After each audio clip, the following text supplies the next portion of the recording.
Good morning. It's Monday, but it's the first Monday of spring, so hopefully that makes it a little easier to start your week. Today I want to talk a little about the effects of starch on our system and our energy levels and issue a challenge. So most of us have experienced that feeling after a starchy meal. Of course, at first it feels good. We have, lots of energy, serotonin's released, we're feeling happy. But then you get the crash where your energy starts to drop. Maybe you feel like you need to take a nap or even eat again, right? So you got to get a little bit of the cycle where, the energy goes up, then it crashes back down, and then you want to recharge. And most of us don't have time for a nap mid-morning or in the middle of the day. And so we eat again to get our energy back up, right? Bit of a cycle of really fat storage. So what happens when you have a lot of starch, sugar hit your system? It's glucose, right? And insulin is released, and you get this big insulin spike that tries to remove that glucose as quick as possible because large amounts of glucose are actually toxic for our systems. So it tries to remove it and shuttle it to muscle cells if there's space available. Otherwise, it all goes to fat cells where it's converted into fat and stored for energy later on. And so we get in this cycle of up and down, and we continue. Usually one feeding is enough to refuel our muscle cells for the most part. If you've made a deficit there from a workout, but if it's first thing in the morning and you haven't worked out yet, chances are they're fine. Had a good night's sleep, they've refueled. There's no need to shuttle it to muscle cells unless you're really, you've had an early morning workout. That's one thing. That's when I'll have more likely to have a starchy meal or some kind of carb intake in the morning is right after an intense workout because you've made space for it, and I'll eat enough to refuel that. So maybe like a serving, like 30 grams or so.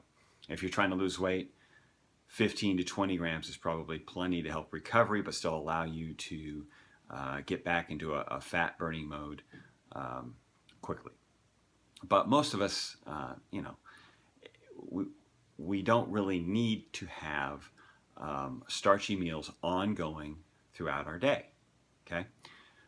Because we keep eating, and going through the same cycle of eating feels good, fill up with, the serotonin release, and then the crash, and then we want to refuel to get us back up there because we don't have time to, take a nap like you would after a Thanksgiving dinner. We have to work. We have to keep moving. We got things to do. So the basic instinct when you feel drained is to eat again. So here we have this eating cycle, up and down, up and down. All we're doing is stuffing this starch into our fat cells. And you're not really going to burn any fat doing this because whenever insulin is released, you stop releasing fat because you've got enough fuel in your system. You're actually trying to remove glucose, remove energy from your bloodstream. So why would you release more fat? You're not.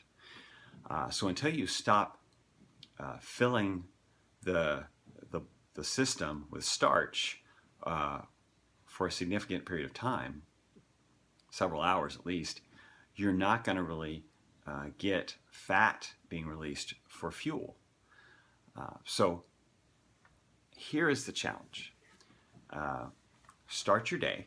Just try one meal, your first meal, without starch. So you've gone all night sleeping. Hopefully you didn't get up and eat in the middle of the night. But start your day with protein and even some fat, okay?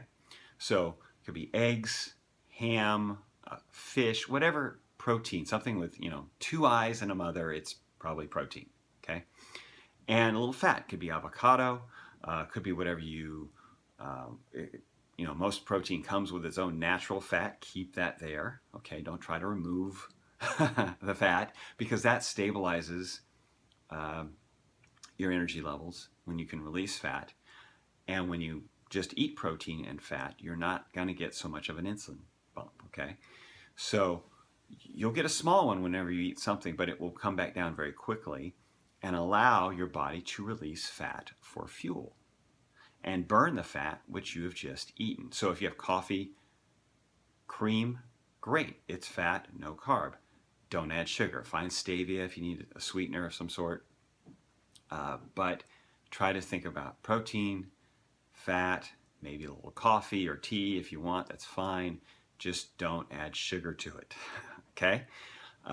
So a protein, a fat source, like I said, avocado, could be nuts, could be cheese. Let's not have any fruit. Again, that's sugar. It's a little bit of glucose and fructose. Save it for later, okay? Save it for the afternoon. Well, let's just try. Here's the challenge. Get through your morning until lunchtime, whatever that is for you, 11, 12, 1, doesn't matter. Just try to get to that next time we normally have your second meal before having any type of starch, okay, right? You can have fibrous veggies, okay? So if you want to have some asparagus, Brussels sprouts, anything fibrous, it has more fiber than starch, right? That's fine. Well, we can do that in the morning, but no beans, corn, peas, anything, potatoes, obviously a starch, oatmeal. Let's keep those starches for for midday, for your midday meal, and just start with a protein, eggs. I said ham. If you want to do bacon, fine. Canadian bacon. You get the idea. And fat from if you cook in coconut oil like I do, or use butter, any kind of avocado. Okay, not like I said, nuts, cheese. All those are great. Save the starches for midday and just see how you feel. Now you might, if you're not used to that, if you're used to having starch in the morning, you might be missing. Your brain might be saying, "Hey, where's our little early morning starch high?" Because you do get a serotonin release, and that can be addictive. Carbs can actually be addictive. They create a effect almost like a drug on our brain. So I'm not saying food is a drug, but it can be treated that way, okay, if we get into a habit of it.